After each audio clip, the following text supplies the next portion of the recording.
We're on a mission from God.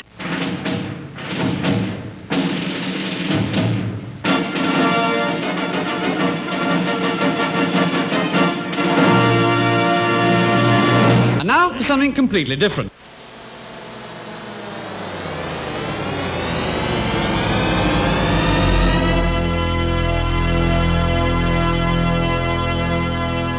Let's get ready to rumble! Yeah, baby, yeah!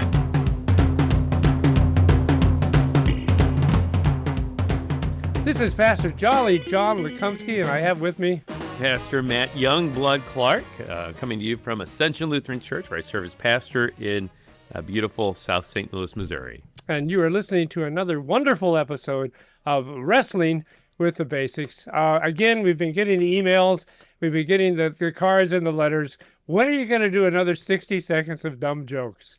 And people just love it, But we don't want, if you do it all the time, then it would become kind of routine. So we go 5 or 6 weeks before. But yes, it is. It is another time for dumb 60 seconds of dumb jokes. And we have we've got a new source of dumb jokes, Matt, because my daughter Naomi gave me a box. It says, "Take a ticket, dad jokes, 200 tear-off laughs." Okay. Nice. Yeah. So we have Naomi to thank for this. Or blame. Or blame. Whatever it is. Now, the problem with this is that I cannot preview these because they're in a box. You pull them boy. off, it's like a ticket. So whatever happens, happens. Whoa. Yeah, I know. So it's like you take a ticket. This is kind of a cool little box. I wish our listeners could see it. Yep, But yeah. it's pretty cool. So Naomi, way to go. So we'll see how this works. All right, are you ready with the timer? Okay, 60 seconds. Okay. Yeah. All right, listeners, get ready. Buckle up.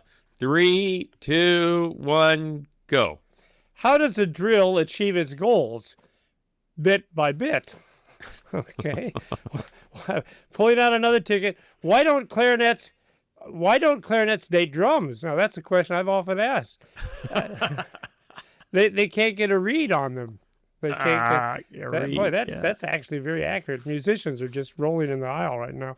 Why are Thunderbolts the best models? I don't know. Matt. Their striking appearance. Thunderbolts. Oh. Where did the bull meet the electric car? At a charging station? Where did the bull meet the electric car? At a charge. Oh, okay. Yeah. Thank you, man. Yeah. Thank you. That was a little bit deep for me. Okay. Yeah, a little bit more depth than I'm used to. The moon never shaves his beard. Eclipse it. Eclipse it. He doesn't shave it. He clips it. The calendar is in trouble. Its days are numbered. All right, John. Is That's that 60 it? seconds. Yep. All right, let me tear them off. I got to tear them off here so we don't ever do those again. That is fun. Yeah, thank you, Naomi. Yeah. So that's the take a ticket dad jokes. 200 of them, Matt. We're 200. We're Oh, set for a boy. long, long time. You're welcome, listeners. Yeah, okay. Now, we just got through doing Pentecost, and so in the whole church, everything's changed. In the first half of the year, we call it the Lord's half of the year, and the focus is on Jesus and his ministry and his teaching and all of that. And of course, in the second half of the year, that's still the focus. It's still Jesus? It's still Imagine Jesus. that. Yeah. But of course, we have the beautiful book of Acts and the story of how the church gets started and the story of the people who were these chosen apostles. And I understand that's the story you want to talk about today, right? One of those stories. So, yes, an account from the book of Acts. And, sometimes we call this the time of the church. Yeah. And we're going to look at an account of how the church then engages the world. All right? Okay. So we're going to be in Acts 17, John, if you All right. want to turn there. Yeah. Acts 17. I use that word engage pretty intentionally, partly because I've been thinking about it a lot lately. Yeah. Right before the show, we were talking about how our son, Noah, is engaged to be married and to a wonderful Christian, even Lutheran young lady, Addie. So she goes to a church here in St. Louis, Christ Memorial, and I know we have some listeners from Christ Memorial too, John. Cool. So hello to them this morning. But anyway, I was thinking about engagement. What does that even mean? Yeah. Usually, It's tantamount. It's tantamount to marriage. That's all I know. There you about go. Well, engagement. thanks, John. Yeah. So at least here in the U.S., typically a young man proposes to a young woman, and then there's this time of engagement before they're married. And I would say at least part of that time of engagement is to get to know each other, right, and build relationship, and do this all with a purpose, all with that. All with sights on the marriage, knowing that that's coming, right? Because when you think about it, different families have different cultures. Even if your families are pretty similar, you do things in a different way. And so you got to think about those cultural differences. Which way do you put the toilet paper roll on, right? Up or down? And what do you set the thermostat on in your house where, growing up? Yes, I can remember, Matt, when I was dating Lynn, that was one of the things we talked about right away is how to put the toilet paper on the roll. And look at your marriage. It is flourishing because of it. Because that's right. We got that resolved right away. So, kidding aside, it is different cultures because and you grow up thinking, well, that's the way you do it, right? That's the right way. And then you meet someone else, you discover, they do it differently. So as you begin to plan to have that household together as husband and wife, to engage with one another. Yeah. That's a good thing. As Christians then, as Christian people, we're called to engage. We're called to engage with the world, and called to engage specifically with the good news of Jesus Christ. And, I think we do that in a similar way, right, as engagement. We build relationships, and we do it with a purpose, knowing that, well, Jesus' return is going to draw near. And so we want to engage with people so that they're ready for that. There's a magazine our church body puts out, the Lutheran Church Missouri Synod, and called Lutherans Engage the World. I really like that title. And you read through the magazine, and there's all sorts of articles about podcasts in Spanish down in Puerto Rico, or another recent article was about work among refugees from Persia among German Lutherans. So, wow, how interesting. Yeah. So Lutherans engaging the world. So we have an example in Acts 17 of that taking place. What does that look like then as a Christian by the name of Paul in this case, engages the world? All right. So in Acts 17, just to kind of set the scene here, Paul's going to be in the city of Athens, Greece, and he is stopping as he's making yet another missionary journey around the Mediterranean Sea. So he's been to places like Jerusalem and Antioch and Corinth, and in each place there's a different, unique culture. And so you see throughout the book of Acts that how Paul does things varies from place to place. Depending on the culture, are there Jews there or not? Is there a synagogue there or not? It varies. But what doesn't change, of course, is his message, right? We want to emphasize that the message of centered in Jesus Christ never changes. But the way he shares that message, it certainly does. So Paul does this hard work of understanding the cultures of these places. The city of Athens in particular, John, the culture there. Know anything about Athens, John, that you wanted to share? I mean, you live in New Athens. I live in New Athens, yeah. So you got to know something. I'm sure it's nothing like our culture here, though. There's no Kaskaskia River running through the middle of the city. Yeah, I know. Yeah, I'm not sure why we named ourselves New Athens, as if someone would think that they had come to the original Athens. That's all I can figure out. But I don't think that's a problem. I think people would know right away. There's no Parthian or anything like that here. So, anyway, yeah. So that's probably a good thing because the Parthenon was dedicated to a pagan goddess, right? Yeah. So Athens, we got plenty of pagan goddesses if that's what you're looking for. And we got plenty of that. A hotbed of paganism in New Athens, Illinois. So in old Athens, right, in Greece, I mean, that is. I mean, they're, kidding aside, boy, it is full of a pagan culture. And so you have these idols that are lining the streets. You have different temples.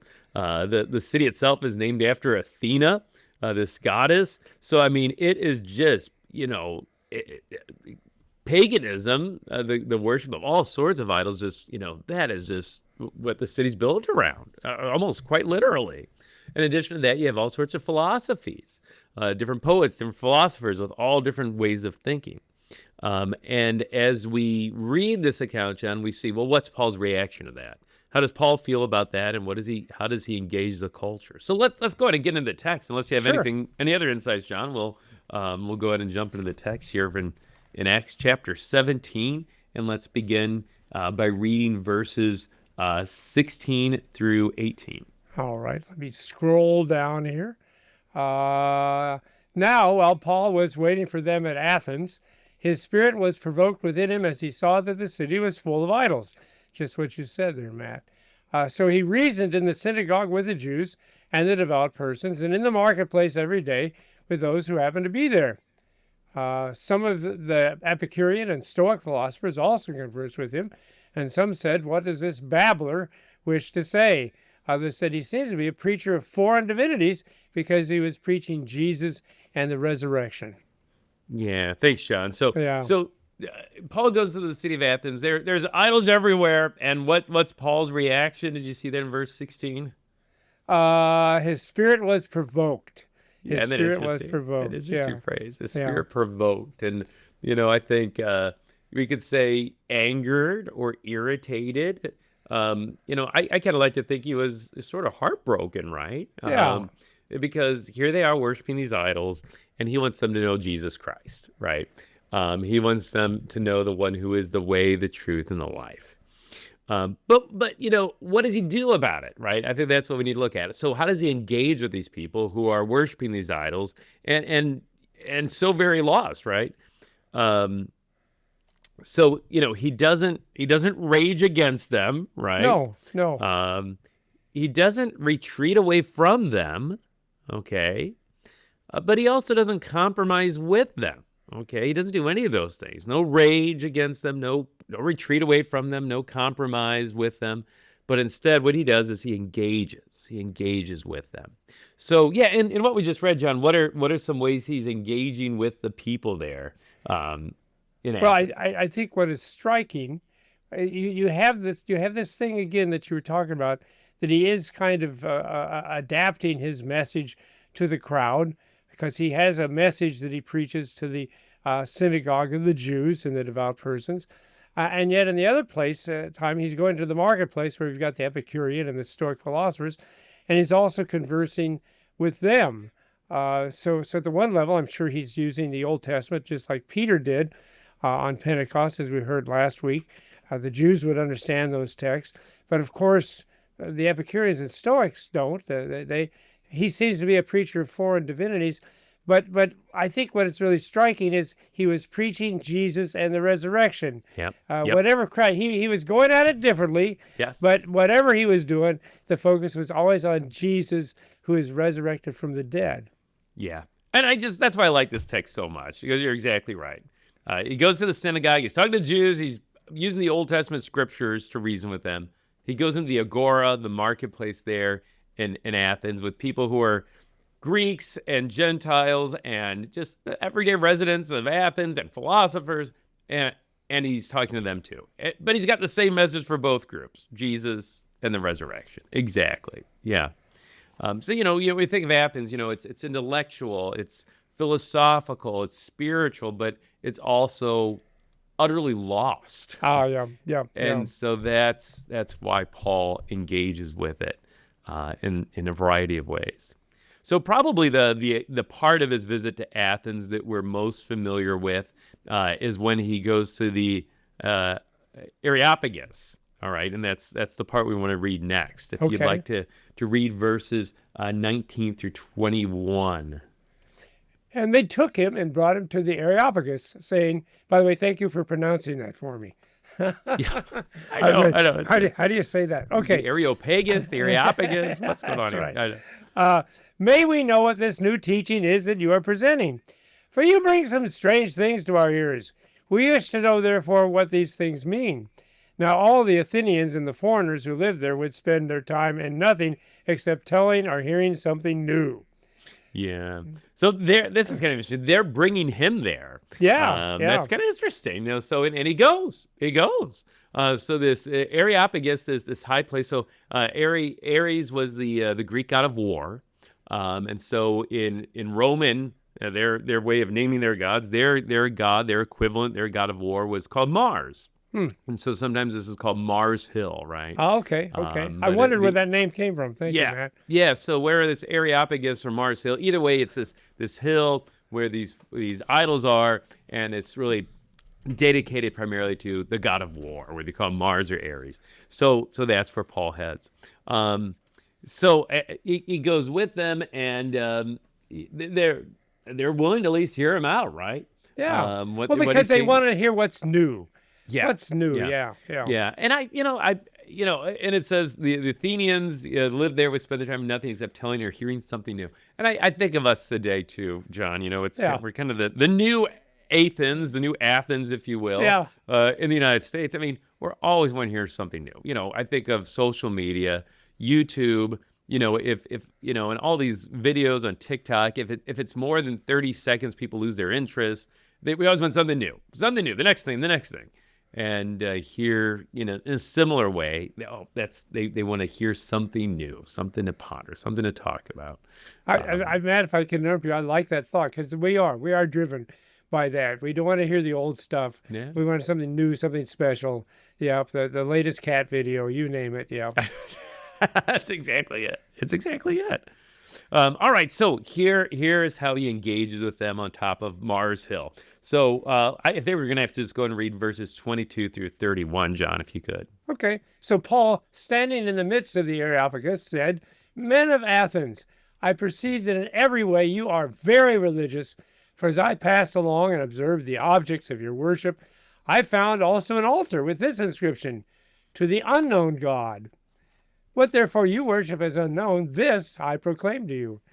The God who made the world and everything in it, being Lord of heaven and earth, does not live in temples made by man, nor is he served by human hands as though he needed anything, since he himself gives to all mankind life and breath and everything. And he made from one man every nation of mankind to live on all the face of the earth, having determined allotted periods and the boundaries of their dwelling place, that they should seek God and perhaps feel their way toward him and find him. Yet he is actually not far from each of us, for in him we live and move and have our being, as even some of your own poets have said, for we are indeed his offspring. Being then God's offspring, we ought not to think that the divine being is like gold or silver or stone, an image formed by the art and imagination of man. The times of ignorance God overlooked. But now he commands all people everywhere to repent, because he has fixed a day on which he will judge the world in righteousness by a man he has appointed, and of this he has given assurance to all by raising him from the dead." Yeah, thanks, John. So again, as John speaks, he's not raging against them. In fact, he's kind of buttering them up, a little bit, kind of compliments them. He's not retreating from them. No, in fact, he's even quoting some of their own philosophers and poets, and but he's also not just compromising with them either, right? It's very clear, the God he's proclaiming is someone different. And he uses, of all things, a couple things. One, an idol. He uses an idol to be able to tell them about the true God. This unknown God, they didn't want to leave anyone out, right? So they have a statue, an idol to the unknown God. He's like, well, let me make him known to you, right? And then let me tell you about this God who's bigger than any of these idols, doesn't need a temple like the Parthenon, the God of heaven and earth. And then he even quotes their own pagan philosophers. These guys that are talking, living and moving and having our being, and they're not talking about, the one true God. They're not talking about Jesus, but yet Paul uses that as a touch point, really, for the gospel to be shared. So, I mean, I think this example to us of engaging the world in just a wonderful, faithful way, right? So, any other thoughts on that whole account there, John? So I've got two things. One, having just done Peter's sermon last week, isn't it remarkable the similarities that the call is to repent, okay? Yes. So the acknowledgement that there's a failure, that there's sin involved, And yet the focus again on not just Jesus, but Jesus resurrected from the dead. That's why his message is valid, because he's alive. He died and he came back. So I think the similarities are very close. Now I'm going to put you on the spot because I don't want to get in trouble. Okay. Well, because I'm thinking, is this how the church interacts with the world today? Do we listen to them? Do we use their thoughts as a beginning point for ourselves? And did we make the main focus upon Jesus and the resurrection? I wonder if you would go out to people today and ask them to describe the Christian church, and I wonder if that would be their first thing. They'd say, "Oh yeah, they preach about Jesus who rose from the dead." I don't know. What do you think, Matt? Yeah. So, I mean, I was pretty intentional in pointing out what Paul didn't do. Yeah. The whole idea of he doesn't rage against them. And Yeah. I think sadly today as Christians, sometimes you see people raging against our world and even individuals in our world, especially online, right? So tempting, social media, to rage against things. Or, today I think it's pretty easy for the church to retreat, just to circle the wagons. We don't want anyone in here that's going to be, not like us, right? Yeah. And we retreat. And yet, but the answer also isn't to compromise our message either, right? And you see some Christians doing that today, that kind of compromising what God's word says, or kind of changing what Scripture says to make it maybe more palatable for people today. None of those are the right answer, but instead that the right answer is to engage, like Paul did. And I think to answer your question, John, that's not always easy.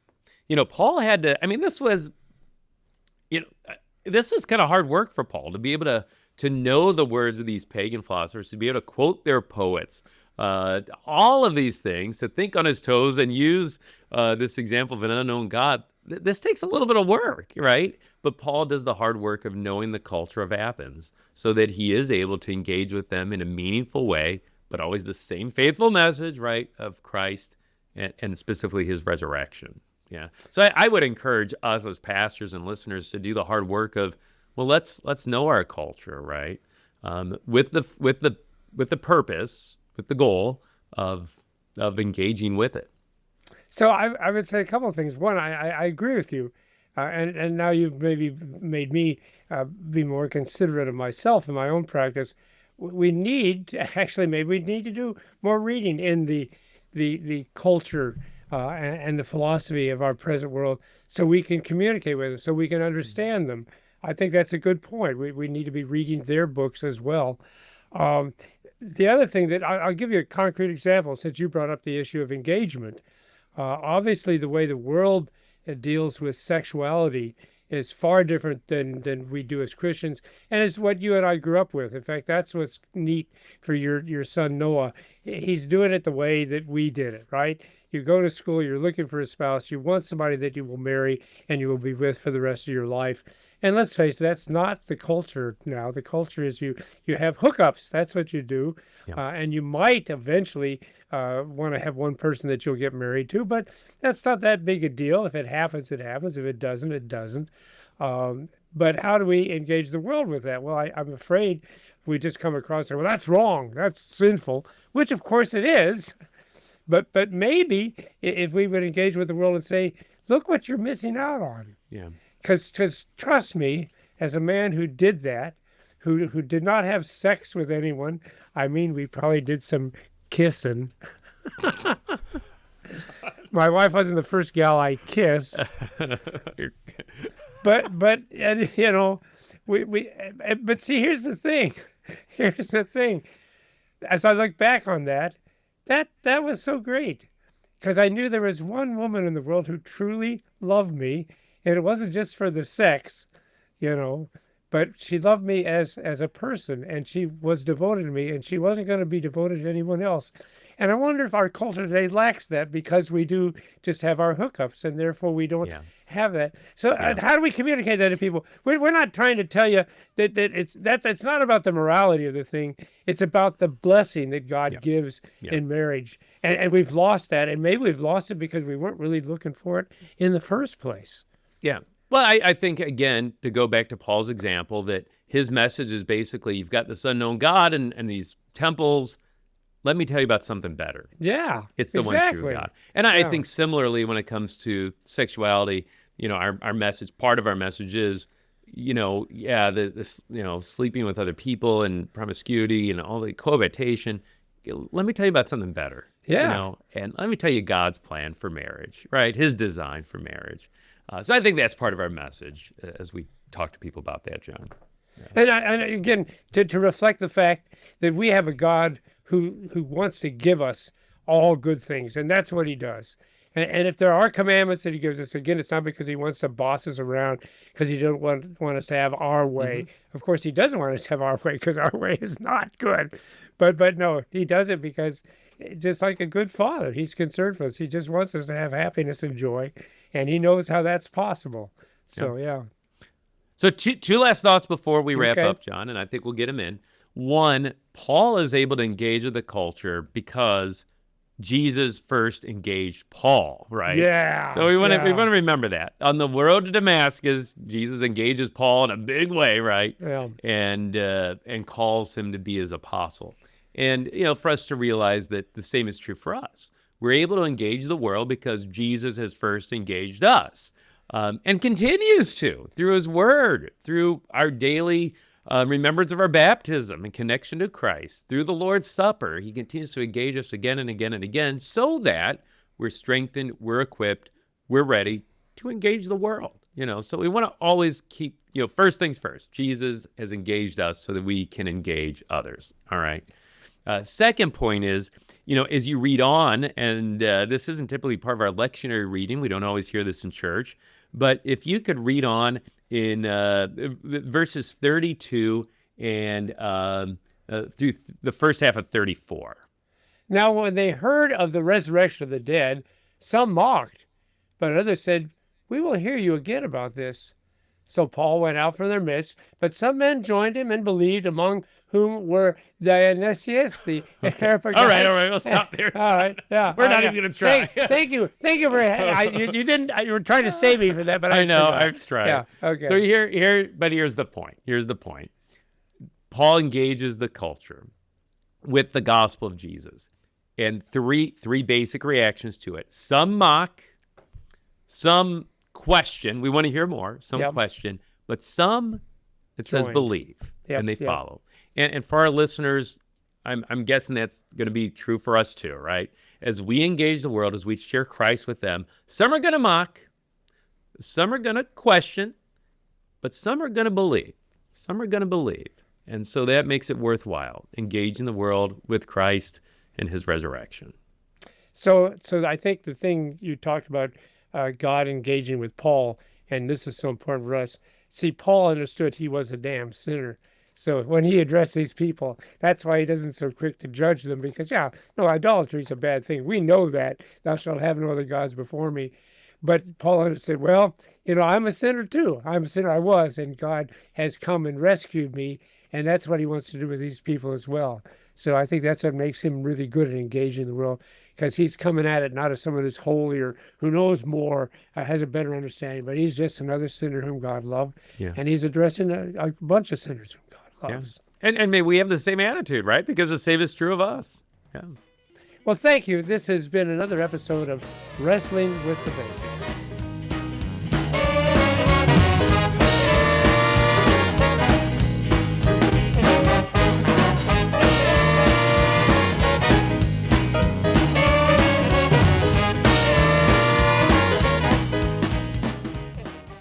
Showing support for KFUO is now easier than ever. You can sport a KFUO shirt, swag, or even socks by visiting our online store. Go to kfuo.org/store and order high-quality KFUO-branded merch. You no longer need to wait for our annual share-a-thon for a chance to show your KFUO spirit. Visually share and wear this ministry out in the world by checking out our selection. Every purchase helps to support our proclamation of Christ for you, anytime, anywhere. Go to kfuo.org/store.